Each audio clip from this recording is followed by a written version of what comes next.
السلام علیکم دوستو، آج ہم بات کر رہے ہیں پلوریبس کے دوسرے ایپیسوڈ پائرٹ لیڈی کے بارے میں۔ تو چلیں شروع کرتے ہیں۔ ایپیسوڈ کا آغاز ایک سنسان تباہ شدہ علاقے سے ہوتی ہے۔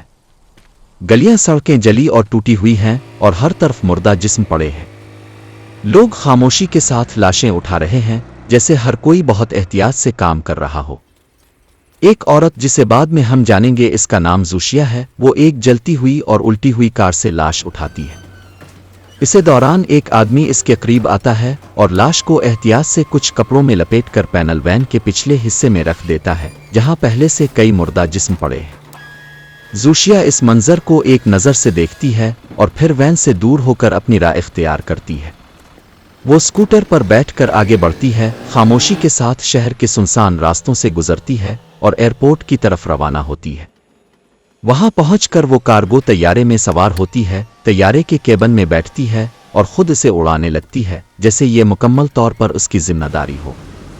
دوسری جانب کیرل اپنے گھر میں ہے۔ وہ اپنے دوست ہیلن کی لاش کے ساتھ ہے جو جوننگ کے دوران مر گئی تھی۔ اسے دوران وہ شراب کی بوتل کے قریب بے ہوش تھی، اپنے دوست ہیلن کی لاش کو ایک کمبل میں لپیٹ کر قبر کھودنے کی تیاری کر رہی ہے۔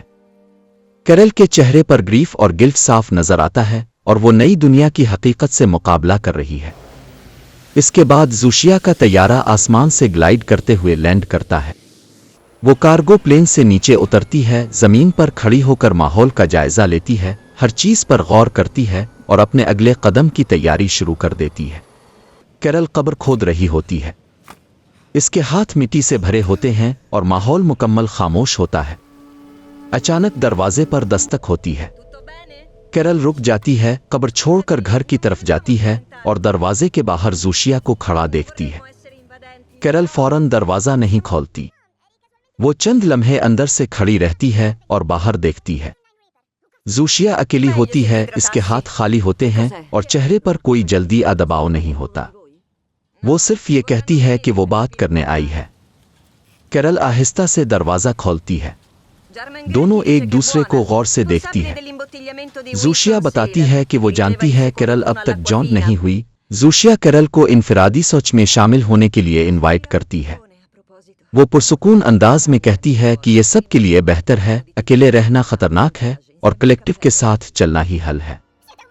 کیرل غصے میں زوشیا پر برس پڑتی ہے اور کہتی ہے کہ یہ سب جھوٹا سکون ہے۔ اسی وقت زوشیا اچانک رک جاتی ہے جیسے اس پر کوئی اندرونی اثر ہو گیا ہو۔ وہ بالکل اپنے ہوش میں نہیں ہوتی۔ کیرل سمجھ جاتی ہے کہ وہ پوری دنیا کے انفرادی سوچ کے ساتھ سب کچھ محسوس کرتے ہیں۔ کیرل وہاں سے نکلنے کا فیصلہ کرتی ہے۔ وہ ایک پرانے گاڑی سے آگے بڑھتی ہے۔ راستے میں ہر طرف ساکت بے ہوش لوگ پڑے ہیں۔ وہ ایک آدمی دیکھتی ہے جو عمارت ٹوٹے ہوئے پل کے نیچے لٹک رہا ہوتا ہے۔ آدمی حرکت نہیں کر رہا، اس کے بازو اور ٹانگیں بے جان لگ رہی ہے اور اس کے چہرے پر سکون کے ساتھ خالی پن بھی ہے۔ جو لوگ ابھی تک بے ہوش اور ساکت تھے وہ اچانک حرکت کرنے لگتے ہیں۔ آنکھیں کھل جاتی ہیں، سانس نارمل ہو جاتا ہے اور وہ دوبارہ عام انداز میں بولنے اور چلنے لگتے ہیں۔ یہ منظر کیرل کے لیے حیران کن اور ڈراؤنا ہوتا ہے۔ اسے لگتا ہے کہ کچھ عجیب اور طاقتور چیز یہاں ہو رہی ہے جو انسانوں پر قابو پانے یا انہیں واپس زندہ کرنے کی صلاحیت رکھتی ہے۔ ان سب کو دیکھنے کے بعد کیرل اپنی پرانی گاڑی موڑتی ہے اور واپس اسی جگہ آتی ہے جہاں اس کا گھر ہے۔ اس کا فیصلہ پکا ہوتا ہے کہ وہ ہیلن کو وہیں دفن کرے گی، مگر اکیلے یہ کام ممکن نہیں تھا۔ زوشیا اپنی اجتماعی سوچ کے ذریعے ہیلی کاپٹر سے ایک ایکسکویٹر لاتی ہے۔ وہ جون لوگوں کی طرف سے ایک نمائندہ ہوتی ہے اور یہ ظاہر ہوتا ہے اجتماعی سوچ کی وجہ سے ہر جون بندہ اپنی صلاحیتوں کو یکجا کر کے ایک ہی وقت میں کئی ذمہ داریاں مؤثر طریقے سے سرانجام دے سکتے۔ قبر اس بار گہری اور مکمل بنتی ہے اور ہیلن کو دفنایا جاتا ہے۔ یہ سب کچھ ایک اجتماعی سوچ کے اثر سے ممکن ہوتا ہے۔ یہی وہ لمحہ ہے جب وہ مکمل طور پر سمجھ لیتی ہے کہ اس کی پرانی زندگی اب ختم ہو چکی ہے۔ کیرل کا فیصلہ واضح ہے، وہ جون کبھی نہیں ہوگی۔ کیرل زوشیا سے پوچھتے ہیں کہ دنیا میں اس وقت کتنے لوگ مکمل انسان ہیں۔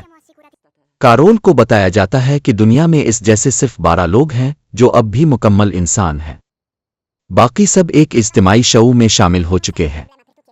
کیرل کی فرمائش پر زوشیا اسے دنیا کے ان 12 میں سے چند لوگوں سے ملانے کے لیے ہوائی جہاز بالاتی ہے جو اب تک جاری نہیں اور اس کی زبان بھی سمجھتے ہیں، اور چند ہی لمحوں بعد کارول زوشیا کے ساتھ ایک ہوائی جہاز میں بیٹھی ہوتی ہے، ایک ایسے سفر پر جو انسانیت کے مستقبل کا رخ بدل سکتا تھا۔ ورلڈ کے مختلف ممالک سے لوگوں کو ان کی اجازت سے ہوائی جہاز کے ذریعے اکٹھا کیا جاتا ہے۔ شروع میں سب الجھن اور خوف میں ہوتے ہیں، مگر ایک دوسرے کو دیکھ کر سب کو کچھ حوصلہ ملتا ہے۔ جون لوگ یہ ثابت کرنا چاہتے ہیں کہ جوننگ کوئی جال زبردستی نہیں بلکہ ایک پیشکش ہے، اور ہر پیشکش میں انکار کا حق ہمیشہ موجود ہوتا ہے۔ اسی اعتماد کی بنیاد پر وہ انسانوں کو مکمل پرائیویسی دیتے ہیں، اور پھر بھی ان کے ہر حکم کی تعمیل کرتے ہیں، کیونکہ ان کے نزدیک اصل طاقت کنٹرول میں نہیں بلکہ اعتماد میں ہوتی ہے۔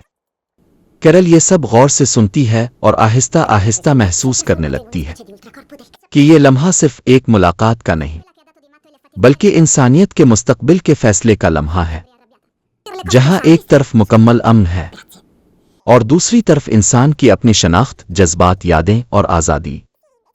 کہانی میں یوں محسوس کروایا جاتا ہے کہ باقی لوگ امن کو ترجیح دے رہے ہیں، مگر کیرل کے ذہن میں ایک ہی سوال گردش کرتا رہتا ہے، کیا صرف امن کے لیے انسان ہونا چھوڑ دینا درست ہے؟ آخرکار کیرل اپنا فیصلہ کر لیتی ہے، وہ جوننگ قبول نہیں کرے گی، اور چاہے دنیا جس سمت بھی جائے وہ اپنی انسانی شناخت اور آزادی کو قائم رکھے گی۔